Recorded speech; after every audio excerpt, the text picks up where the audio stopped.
play. A little bit more animated than usual. So either my anti-anxiety drugs aren't working or I took too many of them. You'll know which is which if halfway through I just start screaming and realize what I'm doing. Did everybody have a good New Year's? 2014 was a big year for me. It was fun. I did my taxes. I found out I was an alcoholic. That was a fun intervention. Everybody was yelling at me that I used alcohol as a coping mechanism, and then they wouldn't let me drink to cope with what they were telling me. I'm still coping with everything, obviously. But, ladies, if you ever want to find a guy that's not afraid of commitment, date a nice alcoholic. Because they're in it to win it. There's no half-ass in this. There's 12 steps to giving up alcohol. There's pretty much one step to giving up everything else. It's like, screw you, I'm out. That's it. That's all you need. The only thing that's harder to give up than alcohol is cable. At least when you want to give up something like alcohol, there's not somebody out the other end of the phone just being like, oh, you want to quit? Well, hold on a second. Let me see what we can do for you. Hold on. I see you're on the functional package. We can upgrade you to the full-blown package.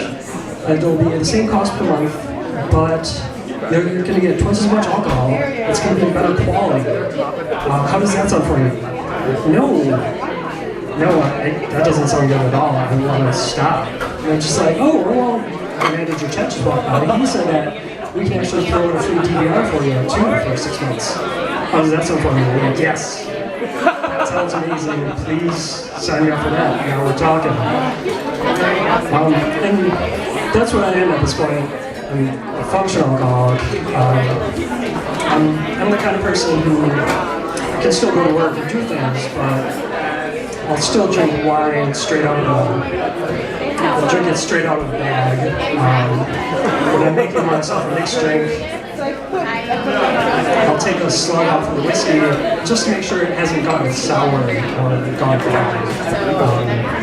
It should really come as no surprise to anybody who knows me, because if you follow my Facebook feed, if you could break things down by subject, I talk about alcohol, my family, and the Wizard of Oz for some reason, and in that order. The best part was when me and my wife made a Wizard of Oz drinking game, I talked about that for a while.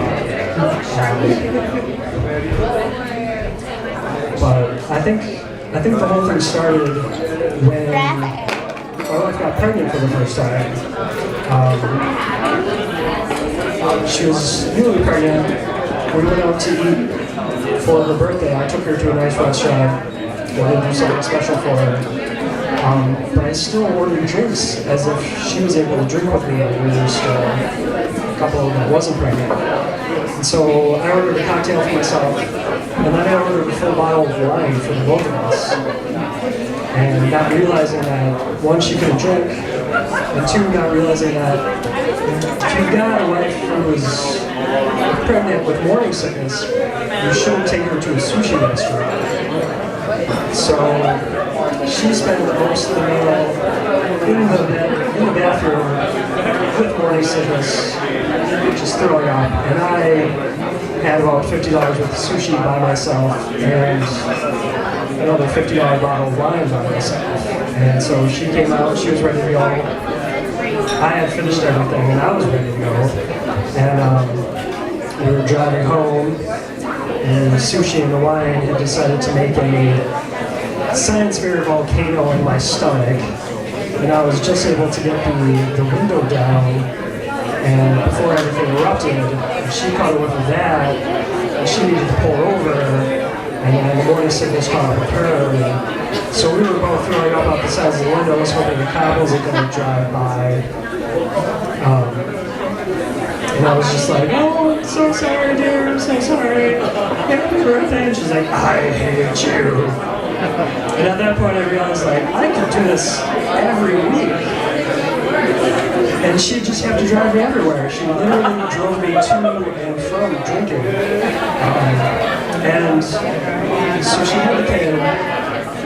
She breastfed, so she couldn't drink. And then there was about 6 months where she wasn't pregnant, but then she wanted to have another one.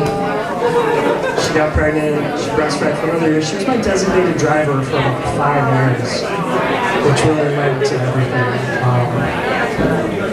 So I felt like an idiot the first time I came in here because I asked them, like, well, what do you have to drink on? What do you guys serve? And like, we got coffee, and I was like, oh, next, what do you have to drink that's alcoholic? They're like, oh, well, we specialize in, mostly Wisconsin and local beers. I was just like, awesome.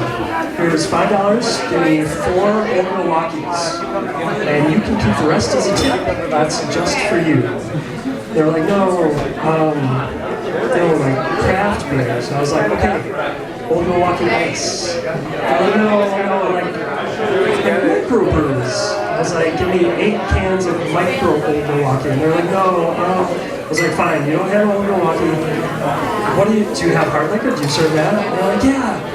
And they started going through the drink specials with me. And all I could do was just kind of nod my head like an American in a foreign country trying to order food, like, yeah, and then I finally heard a word I understood, martini. I will have a martini. And then they were just like, oh, do you want a gin or vodka? And I was like, I don't care, gin. Gin is fine. And then they were like, oh, what kind of gin do you want? And we named off 3 different kinds of gin. I had never heard of any of them before. None of them were Fleischmann's. And I was just like, the middle one.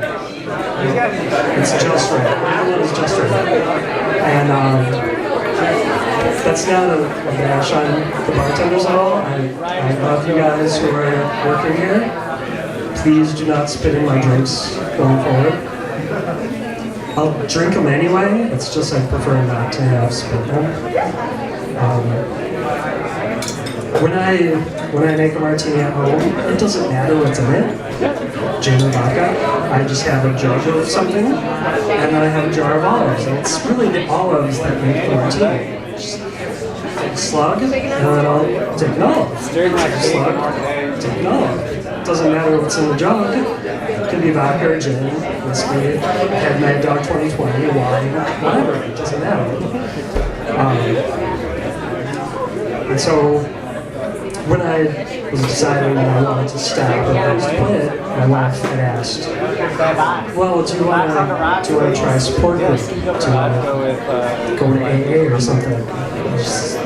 She's got a way of suggesting things that I hate to do. So I said, no, first of all, I don't have any of those terrible alcoholic stories. Like, I've never left the kid in the car and then sold their diapers so that I could go and buy a bottle of something. Secondly, a recovering alcoholic in my family is just basically somebody who has a bad hangover. Yeah, he's a recovering alcoholic. What are you talking about? He went out last night. He's wasted. Yeah, now he's recovering. And then finally, it just seems so sad and pathetic. Like, how's it going? Standing in front of a bunch of people, just talking about my issues for 10 minutes while they just stare at me, slack jaw, drinking coffee. I mean, you guys are cool. It's cool, but. All right, thank you.